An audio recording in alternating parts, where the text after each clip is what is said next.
Hello students, in the last video we discussed about limitations of Lewis theory. Limitations of Lewis theory discussion ಮಾಡಿದ್ವಿ, that is incomplete octet and odd number of electrons and expanded octet. So ಈ ಮೂರು limitations ಅನ್ನು ನಾವು discussion ಮಾಡಿದ್ವಿ and also we discussed about that is Lewis theory. Lewis theory ಅದು structure ಹೇಗೆ formation ಆಗುತ್ತೆ, formal charge ಅಂದ್ರೆ ಏನು, ಹಾಗೆ ಪಾಸಿಟಿವ್ ಮತ್ತೆ ನೆಗೆಟಿವ್ ಅಯಾನ್ಸ್ ಬರುತ್ತೆ ಆಟಮ್ಸ್ ಮೇಲೆ ಎಲಿಮೆಂಟ್ಸ್ ಮೇಲೆ ಅಂತ ಹೇಳ್ಬಿಟ್ಟು ನಾವು ಡಿಸ್ಕಷನ್ ಮಾಡಿದ್ವಿ. So today let us continue. So last class ಅಲ್ಲಿ ನಾನು ಎಲ್ಲ ಮಾಡಿದ್ದೆ, it is all with respect to covalent bond.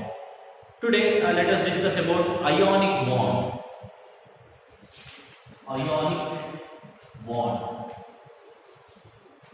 Ionic bond is also called electrovalent bond. And ionic bond is also called electrovalent bond.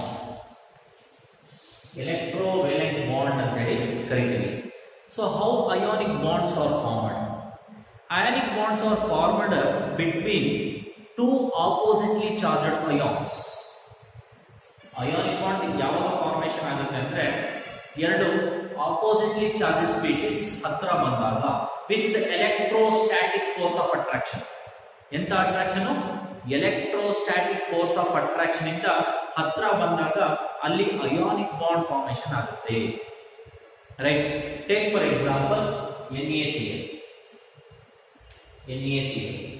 ಈ NaCl ಅಲ್ಲಿ ನೋಡಿ, Na it loses electron, it loses one electron to form a cation. Chlorine it gains one electron from sodium to form anion. Right, ನೋಡಿ ಒಂದು cation ಇದೆ, ಒಂದು anion ಇದೆ. ಈ ಆಪೋಸಿಟ್ಲಿ charged species ನ ಮಧ್ಯೆ ಒಂದು ಅಟ್ರಾಕ್ಷನ್ ಫೋರ್ಸ್ ಇರುತ್ತೆ, that is electrostatic force of attraction.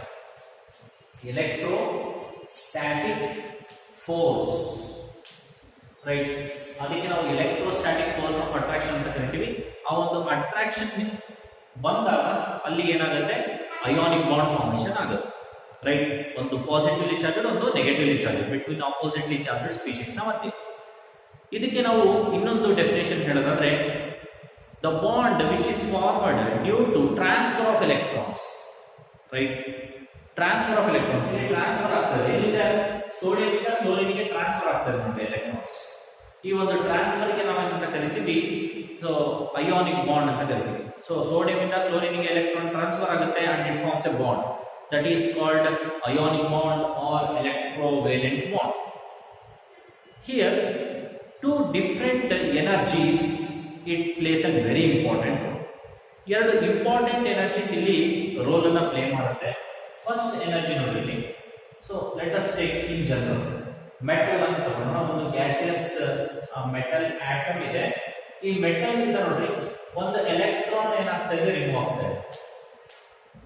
On electron remove from the metal.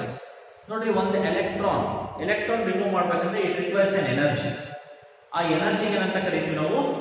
Ionisation energy. Energy required to remove an electron, that is called ionization energy. Ionization energy. ಅದಕ್ಕೆ ನಾವು ionisation energy ಅಂತ ಕರೀತೀವಿ. Next ನೋಡಿ, ಇನ್ನೊಂದು non metal. Suppose chlorine ಅಂತ name ತಗೊಳ್ತೀನಿ. Chlorine it gains one electron. Chlorine it gains one electron. Chlorine ಏನ್ ಮಾಡುತ್ತೆ, ಒಂದು ಎಲೆಕ್ಟ್ರಾನ್ ಅನ್ನ ಗೇನ್ ಮಾಡುತ್ತೆ. ನೋಡ್ರಿ, ಆಲ್ರೆಡಿ ನಿಮಗೆ ಗೊತ್ತಿದೆ, ಪೀರಿಯಾಡಿಕ್ ಕ್ಲಾಸಿಫಿಕೇಶನ್ ಆಫ್ ಎಲಿಮೆಂಟ್ಸ್ ಅಲ್ಲಿ ಇಟ್ಟಿದ್ದೀನಿ. ಒಂದು ಎಲೆಕ್ಟ್ರಾನ್ ಅನ್ನ ಗೇನ್ ಮಾಡಿದಾಗ it releases some amount of energy and that energy is called electron gain enthalpy. Right, chlorine ಏನ್ ಮಾಡುತ್ತೆ, ಒಂದು ಎಲೆಕ್ಟ್ರಾನ್ ಅನ್ನ ಅಕ್ಸೆಪ್ಟ್ ಮಾಡಿ Cl ಮೈನಸ್ ಆಗುತ್ತೆ. ಇಲ್ಲಿ ಒಂದು ಎನರ್ಜಿ ಲಿಬರೇಟ್ ಆಗುತ್ತೆ. ಆ ಎನರ್ಜಿ ನಾವು ಎಲೆಕ್ಟ್ರಾನ್ ಗೇನ್ ಎಂಥಾಲ್ಪಿ ಅಂತ ಹೇಳ್ತಾರೆ. Electron gain enthalpy. electron gain enthalpy. When chlorine atom accepts an electron, it liberates some amount of energy. That energy is called electron gain enthalpy. ಅದನ್ನು ನಾವು electron gain enthalpy ಅಂತ ಕರಿತೀವಿ. So in this way, positively charged species as well as negatively charged species are formed. ಈ ಒಂದು positive ಮತ್ತು negative ನ ಮಧ್ಯೆ attraction ಇರುತ್ತೆ. That is called electrostatic force of attraction. Due to that, ionic bonds are formed. And these ions are arranged in the crystal, right? In the crystal lattice. The crystal lattice, right? ಈ ಒಂದು ions ಎಲ್ಲಿ arrange ಆಗುತ್ತಪ್ಪ ಅಂದ್ರೆ space ಅಲ್ಲಿ arrange ಆಗುತ್ತೆ. ಹಾಗೆ ಇನ್ crystal lattice ಅಲ್ಲಿ arrange ಆಗುತ್ತೆ. ನೀವು ಅಬ್ಸರ್ವ್ ಮಾಡಬಹುದು. ಕ್ರಿಸ್ಟಲ್ ಲ್ಯಾಟಿಸ್ ತೋರಿಸ್ತೀನಿ ನೋಡಿ ಕ್ಯೂಬ್, right? ಕ್ಯೂಬ್ ಇದೆ. All the corners are occupied by chlorine atoms. Chloride. Darker circles.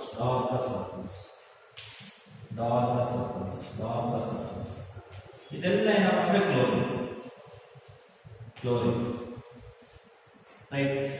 In the same way ನೋಡ್ರಿ, ಯೆಲ್ಲೋ ಶೇಡ್ಸ್ ಏನ್ ಮಾಡ್ತೀನಿ, ದಟ್ ಈಸ್ ಆಲ್ ಸೋಡಿಯಂ ನೋಡ್ರಿ ಫೇಸ್ ಅಲ್ಲಿ lighter circles, right? This all sodium atom, right? ಇದಕ್ಕೆ ನಾವು sodium atom ಅಂತ ಹೇಳಿ ಕರಿತೀವಿ. ನೋಡಿ ಸೋಡಿಯಂ ಫೇಸ್ ಅಲ್ಲಿ ಇದೆ. ಸೊ ಕ್ಲೋರಿನ್ ಎಲ್ಲ ಎಲ್ಲಿದೆ? ಕ್ಲೋರಿನ್ ಎಲ್ಲ ಕಾರ್ನರ್ಸ್ ಅಲ್ಲಿ ಇದೆ, ಗೊತ್ತಾಯ್ತಾ? So this is how ions are arranged in crystal lattice ಅಲ್ಲಿ ಈ ರೀತಿ ions, positive as well as negative ions ಏನಾಗಿರುತ್ತೆ, ಬಾಂಡ್ ಫಾರ್ಮೇಶನ್ ಮಾಡಿರುತ್ತೆ, ಗೊತ್ತಾಯ್ತಾ? ಸೊ ಈಗ ಬರ್ತೀನಿ ಇನ್ನೊಂದು very important definition. What is mean by lattice energy? Lattice energy ಅಂದ್ರೆ lattice energy.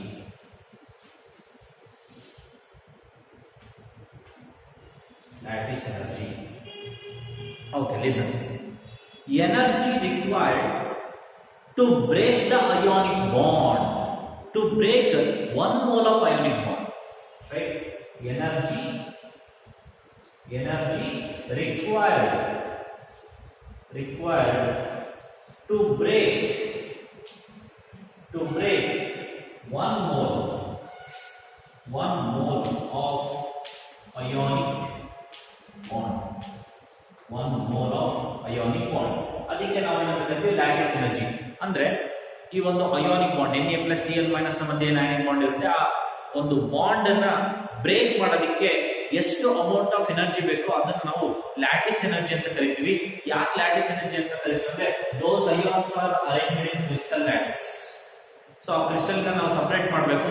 So it requires some energy. ಹಾಗಾಗಿ ಅದನ್ನ ನಾವು ಆ ಎನರ್ಜಿನ ಅಪ್ಲೈ ಮಾಡಿ ಬ್ರೇಕ್ ಮಾಡ್ತೀವಿ. ಆ ಎನರ್ಜಿಗೆ ಲ್ಯಾಟಿಸ್ ಎನರ್ಜಿ ಅಂತ ಕರಿತೀವಿ. ಇನ್ನೂ ಒಂದು ಡೆಫಿನೇಷನ್ ಇದೆ, energy release during the formation of 1 mole of ionic bond. ನೋಡಿ, ಇನ್ನೊಂದು ಡೆಫಿನೇಷನ್ ಬರೆದಿದ್ದೀನಿ. Energy release, right? Energy release during formation of 1 mole of ionic bond. During formation of 1 mole ionic bond is called lattice energy. Energy required, energy released, ಎರಡನ್ನೂ ಅದೇ, right? ಅದೇ same amount of energy. ಎಷ್ಟು energy bond formation ಆಗ್ಬೇಕಾದ್ರೆ release ಆಗುತ್ತೋ, ionic bond formation ಆಗ್ಬೇಕಾದ್ರೆ ಆ ಎನರ್ಜಿಗೂ ಕೂಡ ನಾವು ಲ್ಯಾಟಿಸ್ ಎನರ್ಜಿ ಅಂತ ಕರಿತೀವಿ. ಎಷ್ಟು ಎನರ್ಜಿ ಬಾಂಡ್ ಫಾರ್ಮೇಶನ್ ಆಗ್ಬೇಕಾದ್ರೆ ರಿಲೀಸ್ ಆಗಿರುತ್ತೋ ಅಷ್ಟೇ ಎನರ್ಜಿ ಬಾಂಡ್ ಬ್ರೇಕ್ ಮಾಡೋಕ್ಕೂ ಕೂಡ ಬೇಕಾಗುತ್ತೆ. ಇದಕ್ಕೆ ನಾವು ಲ್ಯಾಟಿಸ್ ಎನರ್ಜಿ ಅಂತ ಹೇಳಿ ಕರಿತೀವಿ. So this is all about ionic bond. ಇಷ್ಟು ಒಂದು ಏನು ಕಾನ್ಸೆಪ್ಟ್ ಇದೆ ಅಯಾನಿಕ್ ಬಾಂಡ್ ನಿಮ್ಗೆ ಗೊತ್ತಿದೆ. So ionic bonds it is formed between 2 ions. Electrostatic force of attraction ಇರುತ್ತೆ. ಸೊ ನೋಡ್ರಿ ಎರಡು energies ionisation energy electron gain enthalpy ಎರಡು ಕೂಡ ions ಫಾರ್ಮೇಷನ್ ಮಾಡೋದಕ್ಕೆ very very important energy. So and ions are arranged in crystal lattice. So what is meant by lattice energy? So ಇಷ್ಟನ್ನ ನಾನು discussion ಮಾಡಿದ್ದೀನಿ. Next properties of ionic compound. ನೋಡಿ what are all the properties of ionic compound ಅಂತ ನೋಡೋಣ. First property is ionic compounds all exist in a solid state. Ionic compounds majority of the times ನಮಗೆ solid state ಅಲ್ಲಿ ನೋಡೋದಕ್ಕೆ ಸಿಗುತ್ತೆ. Example again ನೀವು NaCl KCl ಅಂತೇಳಿ consider ಮಾಡಬಹುದು. all the ionic compounds, majority of the ionic compounds are in solid state and they exist high melting point and boiling point. So they have high melting point and boiling point. Melting point boiling point ಕೂಡ ತುಂಬಾನೇ ಜಾಸ್ತಿ ಇದೆ. ಯಾಕೆ ಅಂತಂದ್ರೆ ಅದು ತುಂಬಾನೇ hard ಇರುತ್ತೆ. So ಅದು ಈಸಿಯಾಗಿ ಮೆಲ್ಟ್ ಆಗಲ್ಲ, ಬಾಯ್ಲ್ ಆಗಲ್ಲ. ಎಕ್ಸಾಂಪಲ್ ನೀವು NaCl ಅಂತಾನೆ ತಗೋಬಹುದು. So the melting point of NaCl is more than 1500 degree Celsius, right? ಹತ್ತತ್ರ 2000 ಡಿಗ್ರಿ ಸೆಲ್ಸಿಯಸ್ ಅಲ್ಲಿ NaCl ಮೆಲ್ಟ್ ಆಗುತ್ತೆ. ನೆಕ್ಸ್ಟ್ ಸಾಲ್ಯುಬಲ್ ಇನ್ ಪೋಲಾರ್ ಸಾಲ್ವೆಂಟ್ಸ್. ನೋಡಿ ಈ ಅಯಾನಿಕ್ ಕಾಂಪೌಂಡ್ಸ್ ಏನಿದೆ ಅದು ವಾಟರ್ ನಲ್ಲಿ ಸಾಲ್ಯುಬಲ್ ಆಗುತ್ತೆ. ಯಾಕೆ ಅಂದ್ರೆ ಅಲ್ಲಿ ನೋಡಿ ಪಾಸಿಟಿವ್ ನೆಗೆಟಿವ್ ಅಂತ ಸಪರೇಟ್ ಆಗುತ್ತೆ. ಸೊ ಅದರಲ್ಲಿ ಪೊಲಾರಿಟಿ ಜಾಸ್ತಿ ಇರುತ್ತೆ. ಸೊ ಪೋಲಾರ್ ಡಿಸಾಲ್ವ್ಸ್ ಇನ್ ಪೋಲಾರ್, ಲೈಕ್ ಡಿಸಾಲ್ವ್ಸ್ ಲೈಕ್ ಅಂತ ಹೇಳಿ ನೀವು ಕೇಳಿರ್ಬೋದು. ಸೊ ಹಾಗಾಗಿ easily soluble in water. Example polar solvents ಅಂತಂದ್ರೆ ವಾಟರ್ ಬರುತ್ತೆ. Next good conductor of electricity. ನೋಡ್ರಿ in aqueous state, right? Aqueous state ಅನ್ನೋದು ಬಹಳ ಇಂಪಾರ್ಟೆಂಟ್. ಸಾಲಿಡ್ ಸ್ಟೇಟ್ ಅಲ್ಲಿ salt it does not conduct electricity. Solid state ಅಲ್ಲಿ ಅದು ಎಲೆಕ್ಟ್ರಿಸಿಟಿನ conduct ಮಾಡೋದಿಲ್ಲ. It conduct electricity only in liquid state, that is aqueous form. ಯಾಕೆಂದ್ರೆ liquid state ಅಲ್ಲಿ free ions ಇರುತ್ತೆ. Ions are freely moving. Na+Cl- ions free ಆಗಿ move ಆಗ್ತಾ ಇರುತ್ತೆ. That's why it conduct electricity in aqueous state. Next, ionic reactions are very fast. ನೋಡಿ usually ionic reactions ಏನಿದೆ ಅದು ತುಂಬಾನೇ ಸ್ಪೀಡ್ ಆಗಿ ಆಗುತ್ತೆ. ಯಾಕೆಂದ್ರೆ ಅದ್ರಲ್ಲಿ ಆಲ್ರೆಡಿ ಪ್ಲಸ್ ಮೈನಸ್ ಚಾರ್ಜ್ ಇರೋದ್ರಿಂದ ಅಲ್ಲಿ ಅನ್ಸ್ಟೆಬಿಲಿಟಿ ಫಾರ್ಮೇಶನ್ ಆಗ್ಬಿಟ್ಟಿರುತ್ತೆ. ಸೊ ಹಾಗಾಗಿ the reactions which involves ionic compounds are very very fast. ಗೊತ್ತಾಯ್ತಾ? So these are all the properties of ionic compounds. Next, bond parameters. So bond parameters ಅಂದ್ರೆ ಬಾಂಡ್ಗೆ relate ಆಗಿರ್ತಕ್ಕಂಥ ಕೆಲವೊಂದು terms ನಾವೀಗ ಡಿಸ್ಕಷನ್ ಮಾಡೋಣ. So ಬಾಂಡ್ಗೆ relate ಆಗಿರ್ತಕ್ಕಂಥ ಕೆಲವೊಂದು ಟರ್ಮ್ಸ್ ಅಲ್ಲಿ ಫಸ್ಟ್ ಟರ್ಮ್ ಅಂದ್ರೆ ಬಾಂಡ್ ಲೆಂತ್. ಈಗ ಆಲ್ರೆಡಿ ಗೊತ್ತಿದೆ ಬಾಂಡ್ ಲೆಂತ್ ಅಂದ್ರೆ ಏನು, right? What is mean by bond length? It is the distance between two nucleus of bonded atoms, right? ನೋಡಿ ಸಪೋಸ್ ಇದು ಒಂದು ಆಟಮ್, ಇದು ಇನ್ನೊಂದು ಆಟಮ್. ನೋಡಿ ಎರಡು ಆಟಮ್ ಈಗ ಬಾಂಡ್ ಫಾರ್ಮೇಶನ್ ಮಾಡಿದೆ. ಸೊ ಬಾಂಡ್ ಫಾರ್ಮೇಶನ್ ಮಾಡಿದಾಗ ಈ ಒಂದು ಸೆಂಟರ್ ಅಲ್ಲಿ ನ್ಯೂಕ್ಲಿಯಸ್ ಇರುತ್ತೆ. Distance between the nucleus of one atom and the nucleus of another atom is considered as bond length. ಅದನ್ನ ನಾವು ಬಾಂಡ್ ಲೆಂತ್ ಅಂತ ಕರಿತೀವಿ. ಗೊತ್ತಾಯ್ತಾ? Distance between nuclei of two bonded atoms is called bond length. So ಈ bond length ಏನಿದೆ ಅದನ್ನ ನೀವು divided by 2 ಮಾಡಿದ್ರೆ ಕೋವಲೆಂಟ್ ರೇಡಿಯಸ್ ಸಿಗುತ್ತೆ. ಕೋವಲೆಂಟ್ ಬಾಂಡ್ ಫಾರ್ಮೇಶನ್ ಮಾಡಿದಾಗ ಆ ಬಾಂಡ್ ಲೆಂತ್ ಡಿವೈಡೆಡ್ ಬೈ 2 ಮಾಡಿದ್ರೆ ನಿಮಗೆ ಏನು ಸಿಗುತ್ತೆ? ರೇಡಿಯಸ್ ಸಿಗುತ್ತೆ. Radius, right? So half of the distance ಸಿಗುತ್ತೆ ನಿಮಗೆ. ಇದನ್ನ ನಾವು ಪೀರಿಯಾಡಿಕ್ ಕ್ಲಾಸಿಫಿಕೇಶನ್ ಆಫ್ ಎಲಿಮೆಂಟ್ಸ್ ಅಲ್ಲಿ ಡಿಸ್ಕಷನ್ ಮಾಡಿದ್ದೀವಿ. ಕೋವಲೆಂಟ್ ರೇಡಿಯಸ್ ಅಂದ್ರೆ ಏನು, ಅಯಾನಿಕ್ ರೇಡಿಯಸ್ ಅಂದ್ರೆ ಏನು, ಆಮೇಲೆ ವಾನ್ ಟು ವಾಲ್ಸ್ ರೇಡಿಯಸ್ ಅಂದ್ರೆ ಏನು, ರೈಟ್? ಮೆಟಾಲಿಕ್ ರೇಡಿಯಸ್ ಅಂದ್ರೆ ಏನು. So all these terminologies I already discussed with you in the first chapter, periodic classification of elements. Next, ಗೊತ್ತಾಯ್ತಲ್ಲ ಬಾಂಡ್ ಲೆಂತ್ ಅಂದ್ರೆ ಇಷ್ಟನೇ, ಇನ್ನೇನು ಇಲ್ಲ. Okay, next bond angle. So bond angle means it is the angle between the overlapped orbitals, right? ಈಗ suppose angle between the two bonds ಅಂತ ಹೇಳಿ consider ಮಾಡಬಹುದು. ಆ ಬಾಂಡ್ಸ್ ಹೆಂಗ್ ಫಾರ್ಮೇಶನ್ ಆಗುತ್ತೆ? By the overlapping of atomic orbitals. ಅದ್ರ ಬಗ್ಗೆ ನಾನು ಆಮೇಲೆ ಡಿಸ್ಕಷನ್ ಮಾಡ್ತೇನೆ. Right. So what is mean by bond angle? The angle between the two orbitals. Right. Angle between the two bonds ಅಂತ ಬೇಕಾದ್ರೆ ನೀವು ಕನ್ಸಿಡರ್ ಮಾಡಬಹುದು. ರೈಟ್. ಈ ಒಂದು ಆಂಗಲ್ ಏನಿದೆ ಅದನ್ನ ನಾವು ಇನ್ ಟರ್ಮ್ಸ್ ಆಫ್ ಡಿಗ್ರೀಸ್ ಅಲ್ಲಿ ಎಕ್ಸ್ಪ್ರೆಸ್ ಮಾಡ್ತೀವಿ.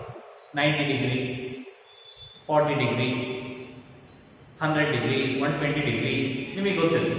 Okay, take for example water. ಈಗ ವಾಟರ್ ಅಂತ ತಗೊಂಡ್ರೆ H2O.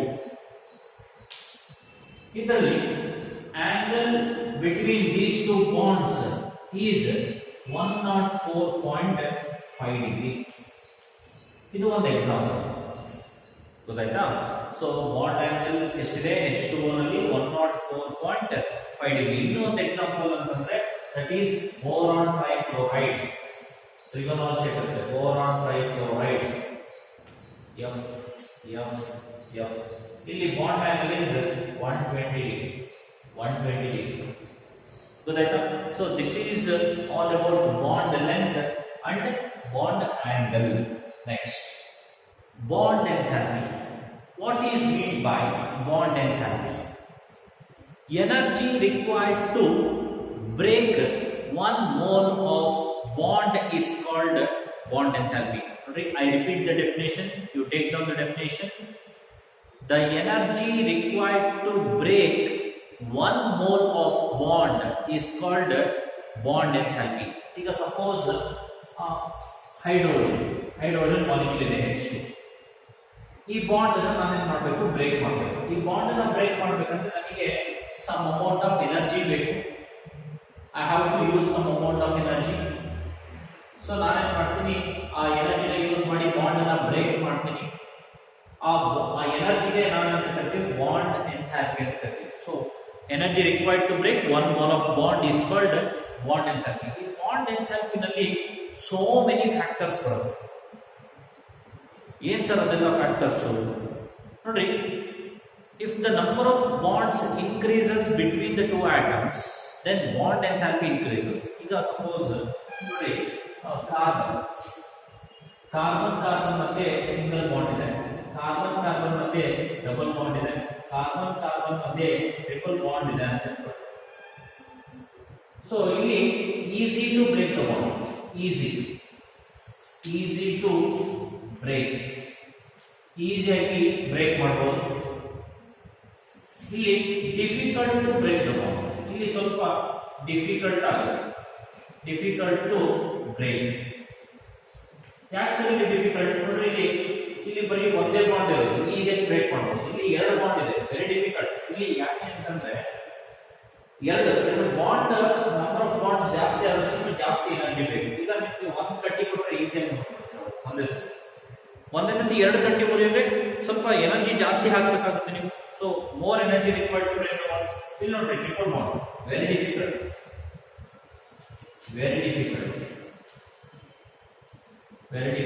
To break the bond, very difficult to break the bond. Right. ಇಲ್ಲಿ ತುಂಬಾನೇ ಕಷ್ಟ ಬಾಂಡ್ ಅನ್ನ ಬ್ರೇಕ್ ಮಾಡೋದು. ಯಾಕೆ ಅಂತಂದ್ರೆ ಇಲ್ಲಿ ಟ್ರಿಪಲ್ ಬಾಂಡ್ ಇದೆ.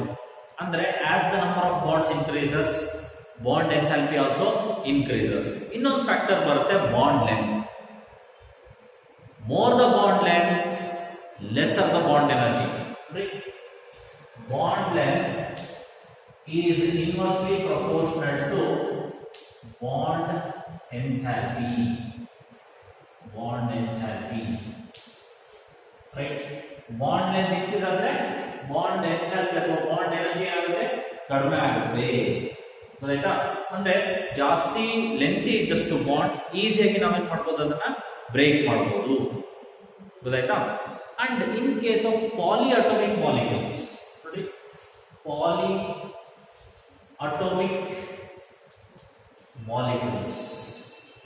in case of polyatomic molecules ಅಂದ್ರೆ ಬೇರೆ ಬೇರೆ ಆಟಮ್ಸ್ ಇರ್ತಕ್ಕಂಥ molecule. Suppose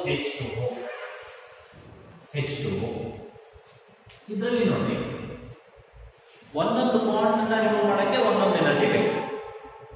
Take for example, if you want to break the first bond first OH bond ಇಲ್ಲಿ HOH ಇದೆ.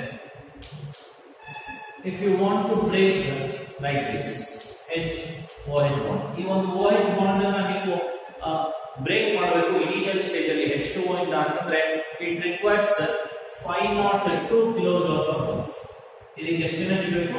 502 ಕಿಲೋಜೌಲ್ ಪರ್ ಮೋಲ್ ಎನರ್ಜಿ ಬೇಕು, which means more energy required to break the bond. ಅದೇ ತರ ಈಗ second ಇಲ್ಲಿ ನೋಡಿ, ಇಲ್ಲಿ ಬರೀ OH, ಈಗ ಈ OH ಇಂದ ಅಗೇನ್ ಬಾಂಡ್ ಅನ್ನು ಬ್ರೇಕ್ ಮಾಡಬೇಕು O plus H. ನೋಡಿ ಈಗ ಕಂಪ್ಲೀಟ್ ಆಗಿ ಎರಡು ಬಾಂಡ್ ಅನ್ನು ನಾವು ಬ್ರೇಕ್ ಮಾಡಿದೀವಿ. ಈ ಸೆಕೆಂಡ್ OH ಬಾಂಡ್ ಅನ್ನು ರಿಮೂವ್ ಮಾಡಬೇಕು. ಸೆಕೆಂಡ್ OH ಬಾಂಡ್ ಅನ್ನು ನಾವು ಬ್ರೇಕ್ ಮಾಡಬೇಕಾದ್ರೆ it only requires 427 kilojoule per mole. ಈಗ ನಮಗೆ ಎರಡು ವ್ಯಾಲ್ಯೂ ಸಿಕ್ಕಿದೆ ಒಂದೇ ಮಾಲಿಕ್ಯೂಲ್ ಅಲ್ಲಿ.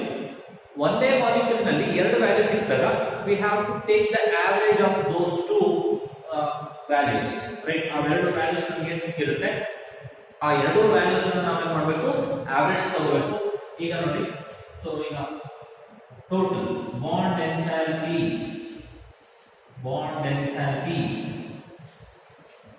of H2 that is equal to 502 plus 427 divided by 2.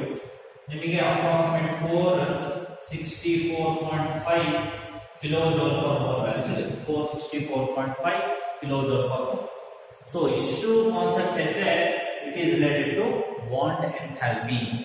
Bond enthalpy ಅಂದ್ರೆ energy required to break 1 mole of bond is called bond enthalpy ಅಂತ ಕರಿತೀವಿ. ಈ ಬಾಂಡ್ ಎಂಥಾಲ್ಪಿ ನೋಡಿ, if the number of bonds increases between the atoms, bond enthalpy increases. Number of bonds increase ಆದ್ರೆ bond enthalpy ಕೂಡ ಏನಾಗುತ್ತೆ, increase ಆಗುತ್ತೆ. Single bond is easy to break, double bond is difficult to break, double bond is very difficult to break the bond because more amount of energy is required. ಅದೇ ತರ polyatomic molecules like water ಅಂತ ತಗೊಂಡ್ರೆ first bond ಅನ್ನು remove ಮಾಡಕ್ಕೆ ನೋಡಿ ಎಷ್ಟು amount of energy, ತುಂಬಾ energy ಬೇಕು, 502 kilojoule per mole. Second bond ಅನ್ನು ಬ್ರೇಕ್ ಮಾಡೋದು easy, 427 kilojoule per mole. So this is all about bond enthalpy. Next, last parameter is bond order. What is meant by bond order? Listen, according to Lewis ಪ್ರಕಾರ bond order ಅಂತಂದ್ರೆ number of bonds present between the two atoms. Number of bonds present between the two atoms is called bond order. ಈಗ number of atoms present between the two bonds ಅಂದ್ರೆ ಹೇಗೆ, two atoms ಅಂದ್ರೆ ಹೇಗೆ? ಈಗ suppose ನೋಡಿ, oxygen molecule O2. So bond order BO bond order is equal to 2. ಯಾಕೆ 2 ಅಂತಂದ್ರೆ oxygen ಮತ್ತೆ ಎರಡು ಬಾಂಡ್ ಇದೆ, ರೈಟ್? ಸೊ ಅದೇ ತರ ನೋಡಿ, ಹೈಡ್ರೋಜನ್ ಮತ್ತೆ ಒಂದು ಬಾಂಡ್ ಇದೆ. So bond order is equal to 1. ಅದೇ ತರ dinitrogen N2 bond order is equal to 3. ಯಾಕಂದ್ರೆ ಎಷ್ಟಿದೆ, 3 bonds ಇದೆ. So bond order means according to Lewis, number of bonds present between the two atoms. ಅದಕ್ಕೆ ನಾವು bond order ಅಂತ ಕರಿತೀವಿ. ಈಗ ನಿಮಗೆ ಒಂದು ಐಡಿಯಾ ಸಿಕ್ಕಿರಬಹುದು, ಏನು bond order is directly proportional to bond energy. ಅಂದ್ರೆ ಬಾಂಡ್ ಆರ್ಡರ್ ಇನ್ಕ್ರೀಸ್ ಆದ್ರೆ ಬಾಂಡ್ ಎನರ್ಜಿ ಕೂಡ ಏನಾಗುತ್ತೆ, ಇನ್ಕ್ರೀಸ್ ಆಗುತ್ತೆ. Bond order increases, bond enthalpy also increases. Because ನೋಡಿ, ನಂಬರ್ ಆಫ್ ಬಾಂಡ್ಸ್ ಇನ್ಕ್ರೀಸ್ ಆದ್ರೆ ಬಾಂಡ್ ಎಂಥಾಲ್ಪಿ ಕೂಡ ಏನಾಗುತ್ತೆ, ಇನ್ಕ್ರೀಸ್ ಆಗುತ್ತೆ. ಅದನ್ನ ಆಲ್ರೆಡಿ ನಾನು ನಿಮಗೆ ರಿಲೇಶನ್ಶಿಪ್ ಹೇಳಿದ್ದೆ, ಈಗ ಬರ್ಸಿದೆ. ಓಕೆ, ಇದನ್ನ ನೋಟ್ ಮಾಡಿ ಇಟ್ಕೊಳ್ರಿ. ಇಲ್ಲಿ ಇನ್ನೊಂದು very important thing, isoelectronic species, isoelectronic ions ಅಥವಾ ಸ್ಪೀಶೀಸ್ ಅಂತ ನಾವೇನು ಕರಿತೀವಿ. ಐಸೋಎಲೆಕ್ಟ್ರಾನಿಕ್ ಸ್ಪೀಶೀಸ್ ಅಥವಾ ಅಯಾನ್ಸ್ ಅಂದ್ರೆ ನಿಮಗೆ ಗೊತ್ತಿದೆ, same number of electrons but different number of protons. Same number of electrons ಇದ್ರೆ bond order is also same, right? Example F2 and O2 2 minus. ಎರಡನ್ನೂ ನೀವು ಎಲೆಕ್ಟ್ರಾನ್ಸ್ ಅನ್ನ ಕೌಂಟ್ ಮಾಡ್ರಿ. ಎಲೆಕ್ಟ್ರಾನ್ಸ್ ಅನ್ನ ಕೌಂಟ್ ಮಾಡಿದ್ರೆ ಈಗ ಎಲೆಕ್ಟ್ರಾನ್ಸ್ ಹ್ಯಾಕ್ ಕೌಂಟ್ ಮಾಡೋದು atomic number is number of electrons. 9 into 2 18, 9 into 2 atomic number 9 into 2 18 electrons. ಇಲ್ಲಿ 8 2s are 16, 8 2s are 16 plus 2 again 18 electrons. ನೋಡಿ ಎರಡರಲ್ಲೂ 18 electrons ಇದೆ. So both have similar bond order that is equal to 1. ಎರಡಕ್ಕೂ bond order ಎಷ್ಟಿರುತ್ತೆ? 1 ಇರುತ್ತೆ. ನೋಡ್ರಿ ಬರೀ O2 ಅಂತ ಅಂದ್ರೆ bond order is 2, O2 2 minus ಅಂದ್ರೆ ಬಾಂಡ್ ಆರ್ಡರ್ ಇಸ್ 1. ಗೊತ್ತಾಯ್ತಾ? So this is all about the bond parameters. ಗೊತ್ತಾಯ್ತಾ? ಓಕೆ, ನಾನು ಇನ್ನೊಂದ್ಸತಿ ಹೇಳ್ಬಿಡ್ತೀನಿ which are the bond parameters ಅಂತ. ನೋಡ್ರಿ ಬಾಂಡ್ ಪ್ಯಾರಾಮೀಟರ್ಸ್ ಅಂತಂದ್ರೆ ಮೊದಲನೇದು ಬಾಂಡ್ ಲೆಂತ್, ಎರಡನೇದು ಬಾಂಡ್ ಆಂಗಲ್, ಮೂರನೇದು ಬಾಂಡ್ ಎನರ್ಜಿ, ನಾಲ್ಕನೇದು ಬಾಂಡ್ ಆರ್ಡರ್.